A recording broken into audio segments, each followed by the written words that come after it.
Dieu qui a promis, Dieu va accomplir ta parole. Il a promis quoi? La sagesse. Il va donner la sagesse à Salomon. Salomon sera sage. On reconnaîtra sa sagesse. Vous pouvez lire dans votre Bible 1 Roi, le même texte. Nous sommes toujours au chapitre 3, quelques versets après. 1 Roi 3, 16 à 28. Deux prostituées se présentent devant Salomon. Deux prostituées qui ont mis au monde des enfants. Quel scandale! Des prostituées qui ont des enfants, alors qu'il y a des gens qui sont mariés. Religieusement, un enfant arrive, ils avortent, ils tuent l'enfant, l'innocent d'autrui. Mais ces deux prostituées, dans leur position, et elles ont des enfants et les gardent. Elles ont des enfants, chacun son enfant, deux prostituées. Un jour, elles s'endorment. Et l'une commet l'erreur de se coucher sur l'enfant. Elle tue son enfant. Mais au lieu de reconnaître sa faute, elle vole l'enfant d'autrui. Quand l'autre se réveille, dit non, ça c'est pas mon enfant. Celui qui est mort ici n'est pas mon enfant. On m'a changé d'enfant. Il y a eu substitution. Ça c'est pas mon enfant. C'est la prière que les gens doivent faire. Quand vous avez un enfant que vous avez éduqué, votre enfant a un comportement qui ne reflète pas l'éducation que vous lui avez donnée, faites cette prière, refusez comme cette femme dit, ça c'est pas mon enfant. Faites une prière, parce que le diable veut que vous acceptez. Ah mon Dieu, ça c'est quel enfant, ça c'est quelle malchance que j'ai eue. Cet enfant, le diable, je vous ai déjà prêché ça, je cesse de le prêcher, le diable ne fait rien sans notre autorisation. Il n'est pas si puissant que ça. Tout ce qu'il fait, il a d'abord besoin de notre contre-saint. Il a besoin de notre autorisation, le diable. Il faut que nous puissions contresigner, accepter, être d'accord avec lui. Ainsi que quand il te change de mari, toi tu avais un bon mari, un homme fidèle, un homme sérieux, un homme responsable. Mais aujourd'hui, c'est devenu un impudique, un adultère, un ivrogne. Mais il ne faut pas accepter ça. Mon mari est devenu comme ça. Non, fais la prière de cette femme. Refuse. Ça, c'est pas mon mari. Ça, c'est pas mon mari. Tu avais épousé une femme fidèle, respectueuse. Une femme tendre. Mais aujourd'hui, tu as une autre à la maison. Il n'y a pas de commune mesure entre celle que tu as épousée et celle avec qui tu es en train de vivre. Fais la prière de cette femme. Refuse. Dis comme cette femme. Oh, écoutez cette femme. Elle dit ceci. Ce n'est pas vrai. Ton fils est celui qui est mort et mon fils est celui qui est vivant. Dis non, ça c'est pas mon fils. Mon fils est vivant. Ça, on m'a changé de mari. On m'a donné un mari mort. On m'a donné un enfant mort. Ça, c'est pas le mien. Cet homme qui est venu m'épouser, cette femme que j'ai épousée, cet enfant que moi j'ai mis au monde, à qui j'ai donné l'éducation, cet enfant à qui j'ai appris le chemin de Jésus-Christ, aujourd'hui il s'est dit athée, il refuse Dieu. N'accepte pas cela. Vous les enfants d'aujourd'hui, vous êtes seulement comme ça. Tu viens d'accepter. Tu viens d'accepter. Vous les enfants, tu commences à frapper l'enfant. Tu viens d'accepter. Quand tu frappes, tu viens d'accepter. Un enfant commet une erreur. Comme tu as une fille à la maison, à peine 18 ans, et elle est enceinte. Tu commets l'erreur de la chasser de la maison. Elle va vivre chez sa tante. Mais tu as commis une erreur. Donc tu as accepté. Et après 18 ans, ce ne sera pas ta fille. Tu n'as rien à faire là. Les erreurs que nous commettons. On m'a changé d'enfant. Laissons ça. Ça c'est notre thème. Ça c'est notre thème. Mais je reviens à mon thème pour dire, voilà, bien aimé, les deux prostituées sont appelées chez le roi Salomon. Salomon dit, apportez-moi une épée. On apporte une épée. Salomon dit, partagez l'enfant vivant en deux et donnez la moitié à l'une et la moitié à l'autre. Et la femme dont le fils était vivant s'adressa au roi, car sa pitié s'était enflammée pour son fils. Et elle dit, s'il te plaît mon Seigneur, qu'on lui donne l'enfant vivant, qu'on ne le tue pas. Mais celle-là disait, il ne sera ni à moi, ni à toi. Partagez. Le roi Salomon, dans sa sagesse, a découvert la vraie mère. Alors le roi prit la parole et dit, donnez l'enfant vivant à la première. Ne le tuez pas. C'est elle la mère. Tout Israël a pris le jugement qu'avait rendu le roi et ils révérèrent le roi car ils virent qu'il y avait en lui une sagesse divine pour rendre la justice. Dieu lui promet au chapitre 3 la sagesse. Au même chapitre, on voit le jugement de Salomon. C'est resté aujourd'hui proverbial. Hein? Quand on dit aujourd'hui, ça c'est un jugement de Salomon. C'est-à-dire un jugement équitable, un jugement juste. C'est resté en français, le jugement de Salomon. Un jugement équitable. Dieu lui avait promis la sagesse, il lui donne la sagesse. Dieu lui a promis aussi la richesse. Et là c'est beau. Que dit ma Bible? C'est très beau. La Bible dit, en 2 Chroniques 9, 27, la Bible dit que Salomon rendit l'argent aussi commun à Jérusalem que les cailloux. Donc quand lui a régné, il n'y avait pas seulement l'argent chez lui, dans son compte, dans ses poches, dans ses sacs. Dans toute la vie de Jérusalem, l'argent était devenu commun, comme les cailloux. Comme vous voyez les cailloux là, c'était comme ça l'argent. Tout le monde en avait.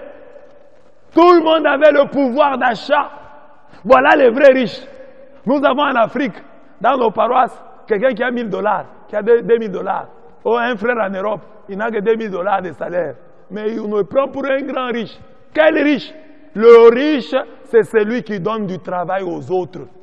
Le riche, c'est celui qui crée une entreprise et qui paye les autres. Nous avons des Africains, oh, il a beaucoup d'argent. Il a créé quelle entreprise? Il a créé quelle entreprise? Il a quoi?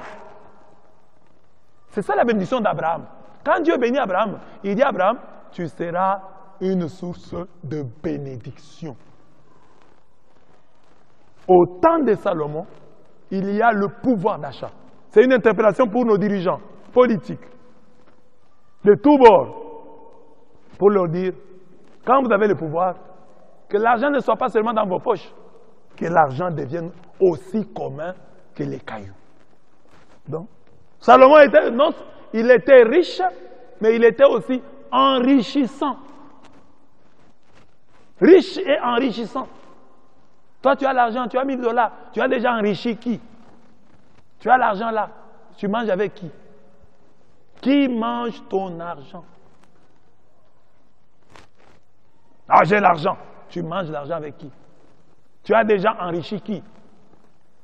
Celui qui n'a enrichi personne est un pauvre qui refuse de décliner son identité.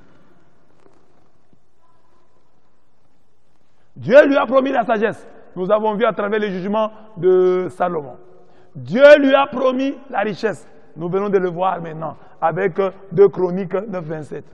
Dieu lui a promis la gloire et la vraie gloire. Nous voyons Salomon, il est roi, mais il sera visité par une reine, la reine du Midi, la reine de Saba. Écoutez le texte, il est d'une telle beauté que je l'aime toujours.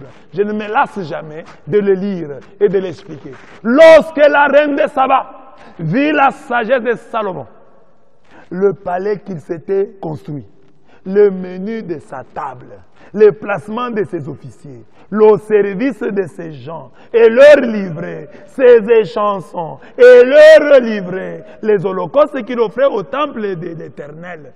Le cœur lui manqua. Elle manqua à dire, la reine de Saba. Mais tout en manquant à dire, elle dit au roi, ce que j'ai entendu dire dans mon pays sur toi et sur ta sagesse était donc vrai. Je n'ai pas voulu croire ce qu'on me disait avant de venir et de voir de mes yeux. Mais vraiment, on ne m'avait pas appris la moitié de l'étendue de ta sagesse. tu surpasses la renommée dont j'avais eu l'écho. Bienheureux tes gens, bienheureux tes serviteurs, que voici, qui se tiennent continuellement devant toi et entendent ta sagesse. 2 Chroniques 9, 3 à 7. Un très beau texte. Donc, la reine de Saba fait 5000 km à peu près. Il n'y avait pas d'avion, il n'y avait pas de voiture, avec son cheval. Et elle vient, avec son char, elle vient voir Salomon. Et elle est frappée partout. Là, le temple, le palais de Salomon. Il dit non, mais cet homme est intelligent. Hein? Regardez comment le palais est construit. Non, non, non, non, non, non. Elle regarde le menu de la table. C'est que Salomon mangeait. Non, cet homme est sage. Regarde comment c'est plein de vitamines, de protéines. Non, ça c'est équilibré. Non, il mange sain. C'est un homme sage. Il regarde la tenue de ses ouvriers, comment les ouvriers étaient bien gardés. Cet homme est sage, cet homme est très intelligent. Oh non, mais non, mais non. Et il dit à Salomon, ce qu'on m'a raconté là, c'est petit. Ce que moi je suis en train de vivre, c'est trop grand. Tu es vraiment sage. Tes ouvriers ici, les gens qui sont à ta cour, les gens qui vivent avec toi, ils sont heureux. Ah, et vous savez la suite, hein? La reine là est devenue la femme de Salomon. Tellement il a admiré. Que cela nous interpelle. Il y a des gens qui se disent aussi sages. Mais quand vous voyez la maison qu'il a construite, il a de l'argent. Mais la maison construite ne reflète nullement sa sagesse. Une maison en désordre. Il y a des gens qui se disent sages. Mais quand vous allez chez eux à la maison, ils vous mangent des trucs. Un homme sage, mais qui est tombé sur une femme qui ne s'est pas préparée. Et la viande de cette femme, quand cette femme prépare, la viande est dure. Comme celle qu'il a préparée. Oui, parce que la femme là est très carrée là. Et sa viande aussi lui ressemble. Mais tu es sage, tu as de l'argent, mais les choses que tu manges, et tu acceptes que tu manges de telles choses, qui ne reflète pas ton rang. La reine de Saba, en regardant le menu de la table, dit, cet homme est sage. Il y a des gens qui se disent sages, mais va chez eux et demande de te soulager. Discrédit total, quand tu vas dans les installations de cet homme célèbre, les installations sanitaires de cet homme célèbre, mais tu vas fuir. La cuve là, c'est devenu kaki. Jaune. La douche, c'est sale. Mais cet homme se dit sage. Il est diplômé, il est docteur, il est licencié. Mais ces installations sanitaires ne sont pas des lieux d'aisance. Quand tu entres là, au lieu d'être à l'aise, tu es mal à l'aise. Je dis toujours aux chrétiens que Dieu nous jugera, même sur nos installations sanitaires. Il y a des gens qui seront surpris. Au dernier jour, tu arrives au tribunal de Dieu, Dieu te dit, mais papa, tu vas en enfer. Qu'est-ce que j'ai fait, Seigneur? Tes installations sanitaires étaient sales. Oh, Seigneur, même l'histoire des installations sanitaires dans les choses de Dieu. Oui. Parce que quand tu as des mauvaises installations sanitaires, tu vas provoquer des maladies et les maladies vont tuer les gens. Et de bonnes installations. Et tu as de mauvaises installations et tu te plains. Oh, mes filles, ma femme, toujours des infections. Oui, des infections. Parce que tes installations ne sont pas propres. Tes installations ne sont pas propres. Il y a des maladies dans ta maison à cause de ça.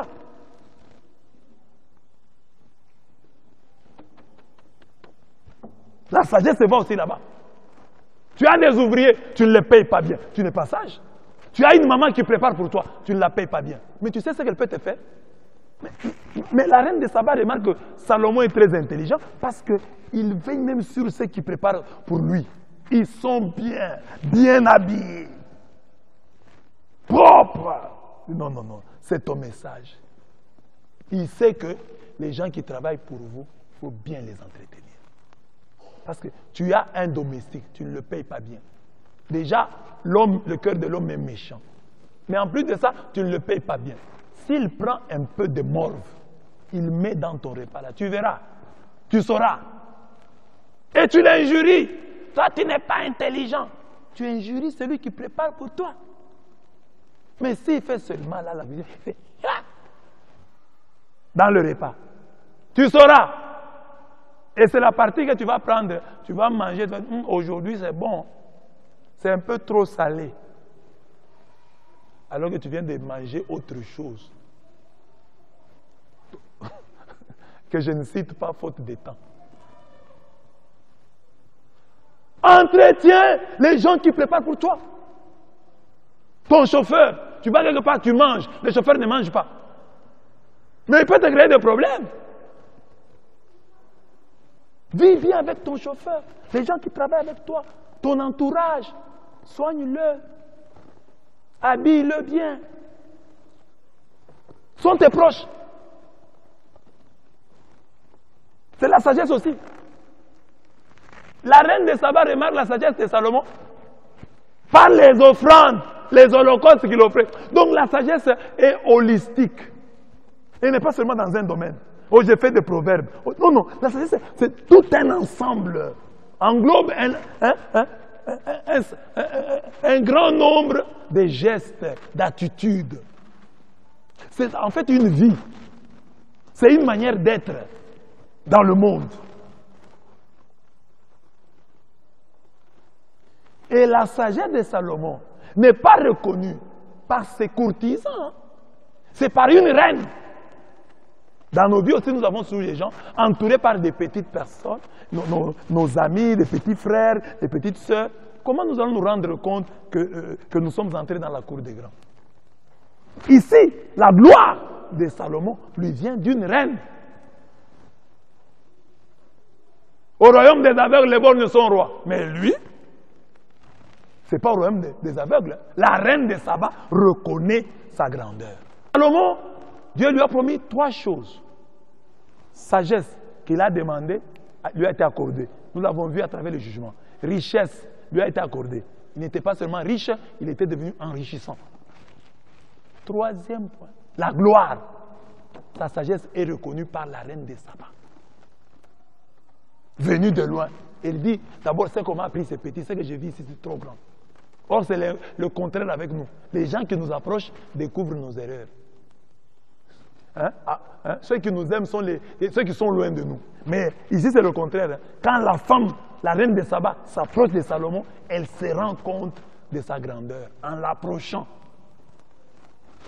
Ça devait nous interpeller.